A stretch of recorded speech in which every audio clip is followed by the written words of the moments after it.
Welcome back. More than 60 of Canada's former top security officials, military commanders and politicians have signed an open letter asking the federal government to do more when it comes to national defence and security. It says in part, there is no more important responsibility for the federal government than protecting Canadians against all threats, foreign and domestic. This comes as the Washington Post reports a leaked document claims the Prime Minister Justin Trudeau, told NATO that Canada will never meet the alliance's target for defence spending. That's 2% of GDP or an additional $18 billion per year. CBC News has not verified that document, but when asked about the story, Trudeau didn't mention the report directly. Did you tell NATO officials Canada will never meet its 2% military defence spending target? I continue to say and will always say that Canada is a reliable partner to NATO, a reliable partner around the world, and with our military investments, with the support we give to Canadians, we will continue to be doing that. Earlier, I spoke to Kerry Buck, Canada's former ambassador to NATO. She signed that open letter calling on Ottawa to do more. And former Canadian ambassador to NATO, Kerry Buck, joins me now. Nice to see you. Thanks. We have lots to ask you, but we'll start with sort of what started all of this conversation, and that is this letter signed by a lot of impressive people, more than 60 of them. Why did you sign the letter? What were you trying to tell Canadians about what is going on here? Well, a few messages to Canadians and a message to the government.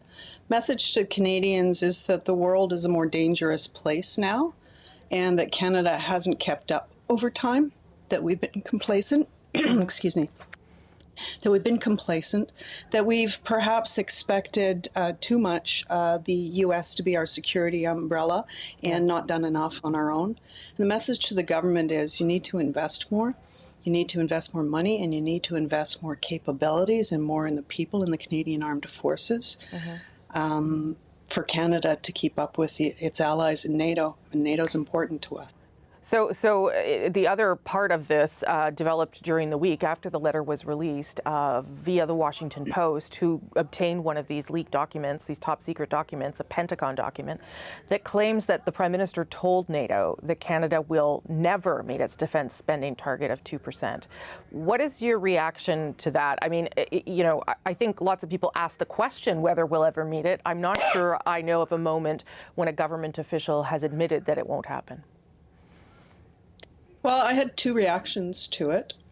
First, that I haven't seen the stuff in the leaked document. Yes. So some of the criticisms of Canada, areas where they criticize us for failing to step up on Haiti or what have you, I don't agree with those criticisms. But on the 2% business, two reactions. One, we do need to do more. That's why I signed the letter. We haven't been doing enough, and we haven't been doing enough through successive governments, since, honestly, for a few decades, we've been underinvesting in defense. But the diplomatic fallout, the 2% is a political standard. It's a political standard we're going to be held to, even if it's only a notional guideline. I'd like to see the government move us to a place where we're at least on a path to reach 2%. And right now we're not on that path.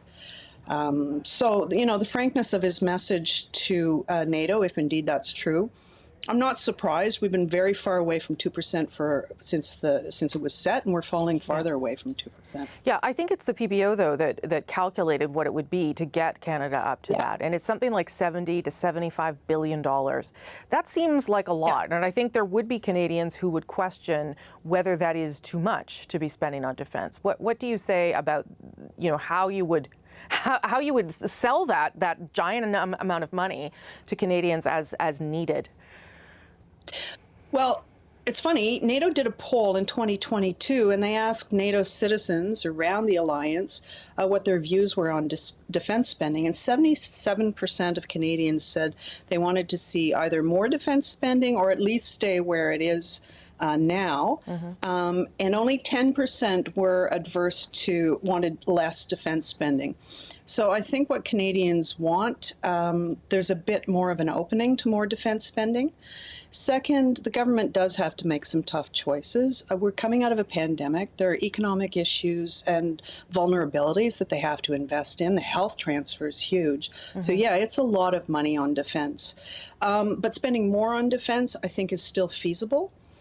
The government in 2017, when they issued their current defense policy, they actually had planned for a very significant increase in defense spending, the most significant increase that we've seen in decades. Would have amounted to a 73% hike in spending.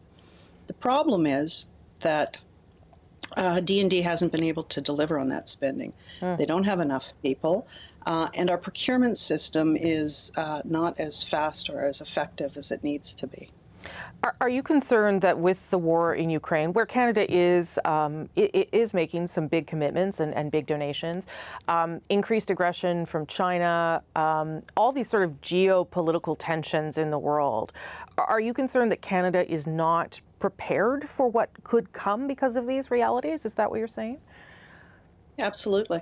Absolutely. Yeah. That was the purpose of the letter. I also worked on a study at U of O that we released last May that talked about the lack of preparedness and the way we need to step up, not just on defense, but on security, civilian security, building democratic resilience.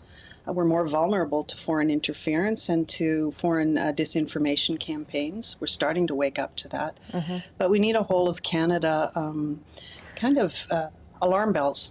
And what is the risk, Kerry Buck, if we don't do these things? What is the risk? Well, I mean, there are smaller risks and there are bigger risks. Right. I won't call it too small, but it's more immediate. Foreign interference and disinformation, shaking the foundations of what is a very strong democracy and very strong social fabric in Canada. We need to do more on that front. A risk if we're seen as less credible as NATO. Canada needs NATO. We need our multilateral alliances to give us extra leverage and to share risk with allies when we want to do something internationally. We need that credibility, and we lose it if we don't invest. Then there's other potential direct risks in our Arctic. With the sea ice melting, there'll be more competition up there. China's keenly interested in our Arctic, and Russia's built 800 more Arctic military installations in their part of the Arctic over the last few years. So the world's not getting nicer. I'll end on this. You mentioned it, that we have come to rely on the United States. Certainly I've heard that criticism and complaint directly from Americans. What's wrong with that, though? I mean, given how much they spend on defense, given we are their closest ally, is there something to be said for being able to rely on their enormous defense budget and military, given that we're just right next door? We will never be able to go it alone. We're part of an integrated North America, and we will have to rely to a certain degree on the Americans. That's why we're in NORAD with the binational command. But I do know that there's been some frustration from the Americans about our slowness to do what we said we'd do in NORAD. That was the subject of Biden's visit. Yeah. I also know that North American defense goes beyond aerospace assets of NORAD. More investment in more maritime, more land, more surveillance, civilians, situational awareness through surveillance, so we know what's happening in our own Arctic.